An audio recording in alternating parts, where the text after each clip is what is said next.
Hello everyone, Daniel Kerr here. So I got some music coming out on Tech Obsessed audio recordings over the next month, and so I'm working on new things, and I just wanted to show you guys a little bit about my process. Okay, now I'm using Ableton Live. I realize in the video description it says for any DAW. You can use these techniques for any workstation. You can even use it for hardware. It'll work for you.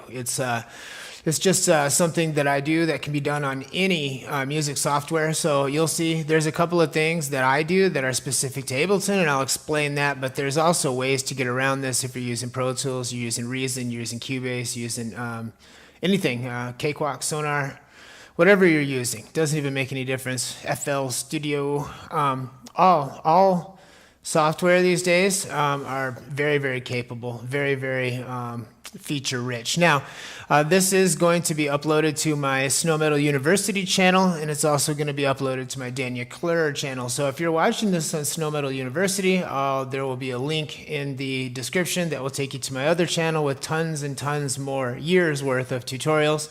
If you are on my classic tutorial channel, please look in the description and you'll find a link to the new SnowMetal University channel, which is going to feature a lot more stuff. Okay, so the way I have it, I'm working in G minor today, and I am at 66 BPMs. That's a little slower than what I'm usually used to working at, but these days I'm kind of pulling it down the tempo a bit. Now, I have three audio tracks right here. One is labeled bass, synth, and synth 1 and synth 2, and these are color coded so that I can differentiate them a little later on. Now I have the routing set. Okay, I've got the routing set so that they're all getting audio from this MIDI channel number 1, which is analog. Now Ableton Live, if I erase this device, I'll have to go back and reset these for each device. So when I do switch devices, I'm going to be using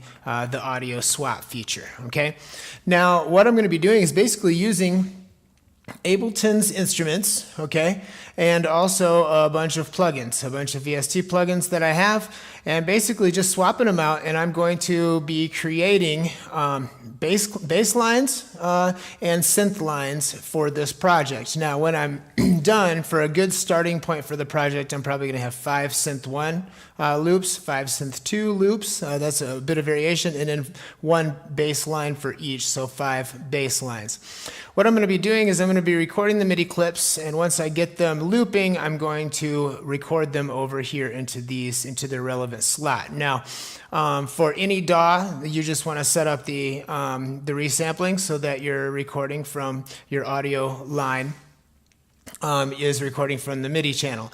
The thing is that in Ableton there's another way of doing it, and that's that I can right click and freeze track, and what that will do is that actually takes the MIDI clip, and people use it to save CPU usage, but what it ends up doing is it renders it to an audio clip, and from there you can either flatten the instrument or flatten the track, which will render it all to audio, or you can grab the clip itself and move it over, and that will render it to audio, or you can grab a copy of the clip, right click and choose copy or cut, put it over here, and then undo to leave your clip there, or you can hold control and drag it over, right, and that will leave your MIDI information intact, but it will still render the audio. Let me explain a little bit about how that works. In fact, let me demonstrate. Right now I have Ableton's analog up, and I will arm this for recording. Okay, you can hear it.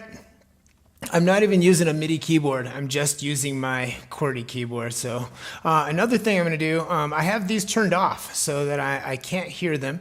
I'm going to turn the metronome on so I can hear, so I can play with the tempo. I'm going to turn the routing off so you can see a little bit more of what I'm doing.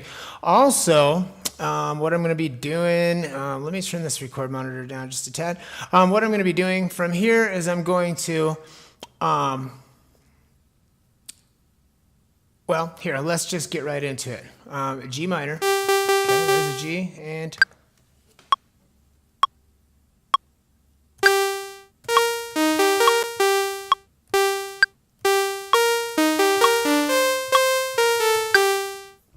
okay, so I got myself a clip, and now I'm going to mess with this clip just a tad. Yeah, I'll probably give it a little bit of release in the amplitude, and I'm just going to make a few of these. Let me show you how this works. Turn the release up.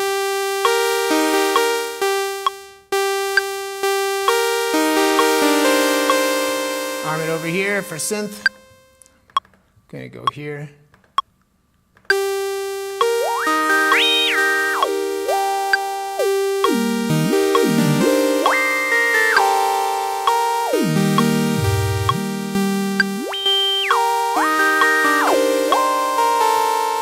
Okay, so now if I arm this and listen to it, it is a recording of what I've just done. Okay, so now I'm going to switch these out and go into some plugins. I'll start with Alchemy because it's at the top, and I love it. This is an old version of Alchemy since before they... let me get rid of this.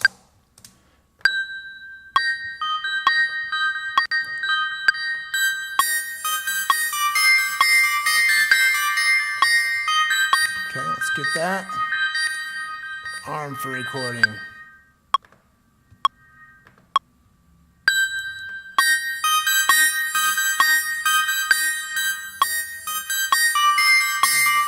Doing a little performance here with the XY pad 1.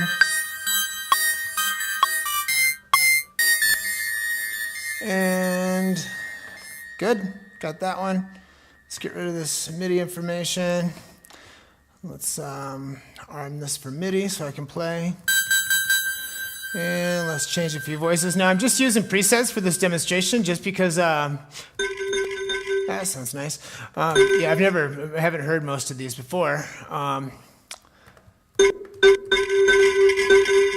like long releases. I'm just using presets because I want you to be able to get the idea. Very quick and easy.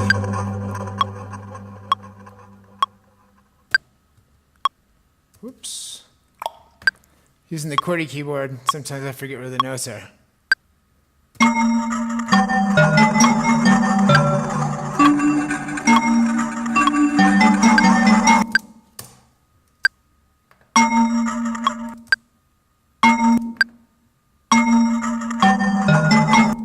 That was weird. Don't know how that happened.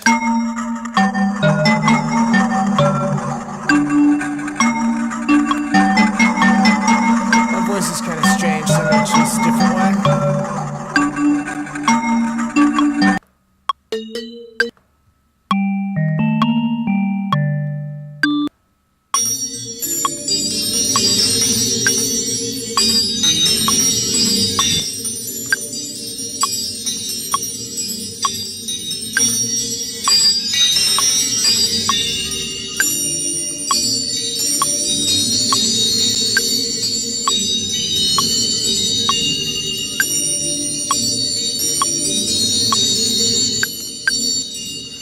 Okay, that's 3. Okay, I'm gonna fill up a few over here. Let's switch this guy out for something different. Instruments, how about, oh, Genesis. I do be liking that one. Let's just grab Whirly Piano 4, I guess. Oh, gotta arm it.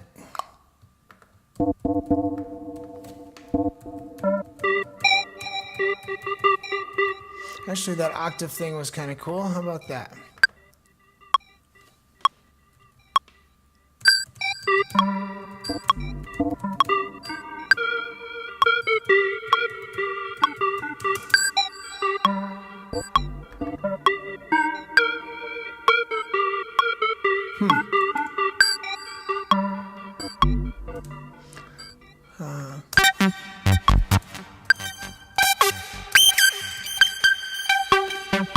That was a nice pluck.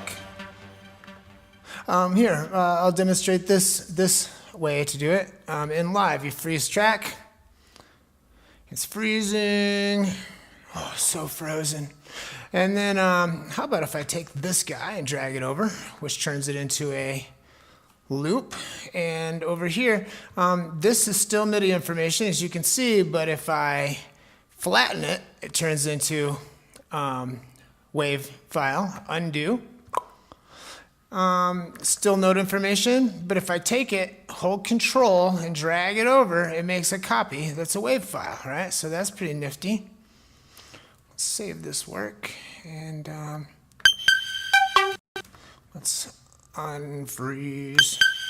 And let's mess around with a little bit of this actually. How about if I take this guy and group it, which is Control G, and I'll add an instance of Audio Helix, which I also love, and I'll grab a random patch. Oh, it's a pluck, so we'll just grab a pluck. Oh, nylon guitar. I don't know if these even sound good. Let's listen.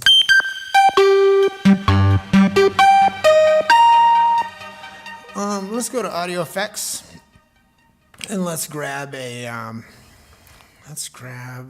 reverb. How about? And I'll turn the reverb up to say 7.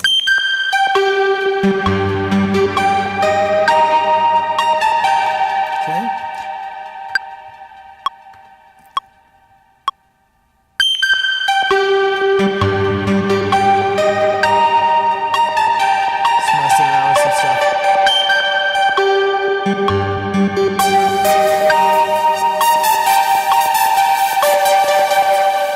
Okay, so now I have 3 synths and 3 synths. Let's make some bass lines, okay? Take this dude, get rid of it, get rid of this guy here, and I'll swap this out for, how about, oh, FM metal. I've been loving it. Okay, this is going to be loud, perhaps.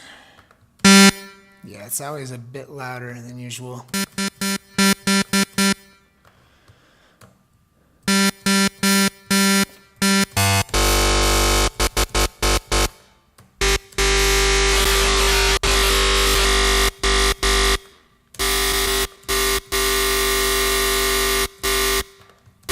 Let's combine this with an operator so that we can give it some sub.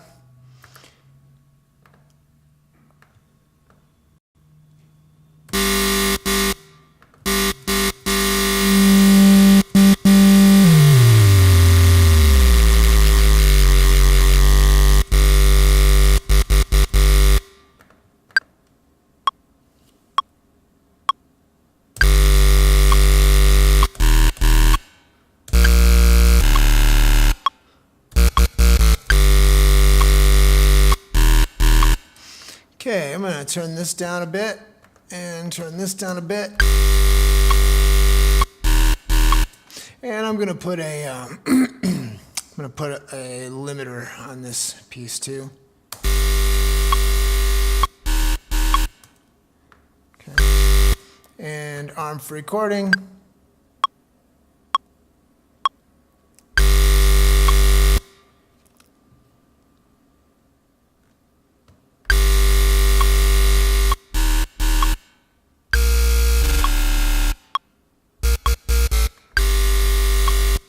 Okay, there's that guy.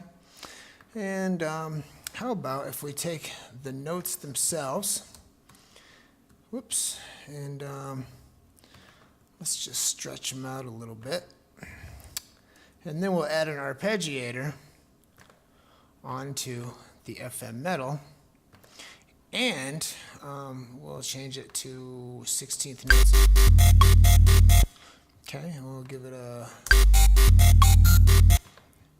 change it to Pong, maybe.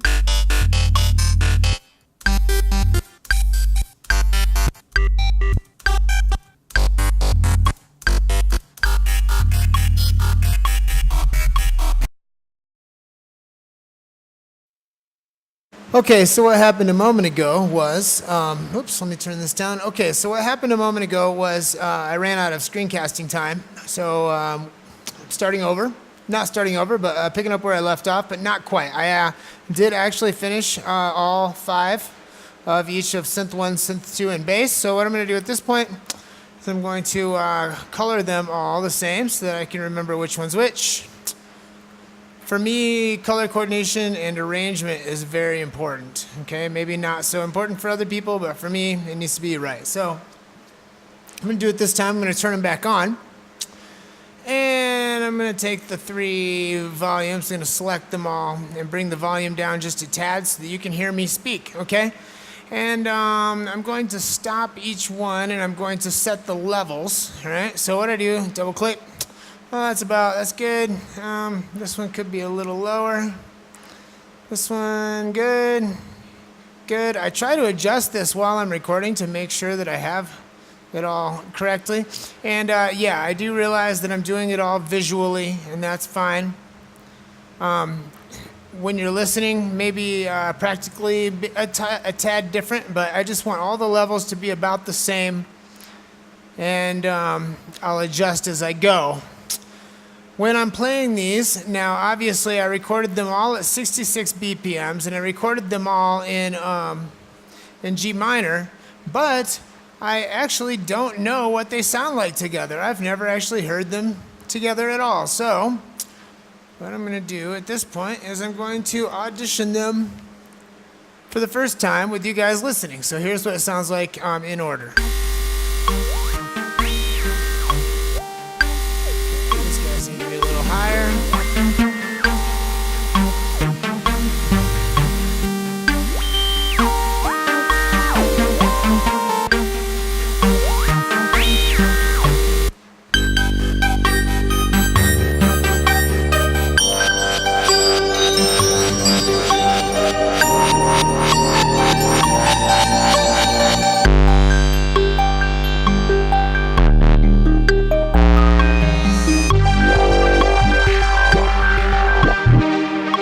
Okay, so another thing is you can do is you can fire them off randomly.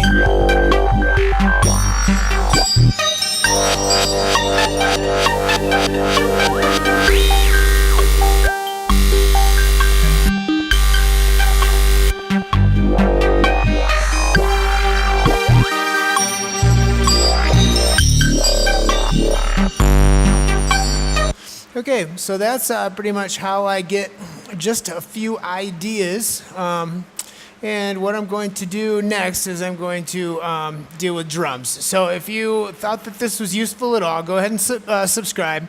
Whatever channel you happen to be on, look in the description and subscribe to my other channels so that you can make sure you get all the stuff.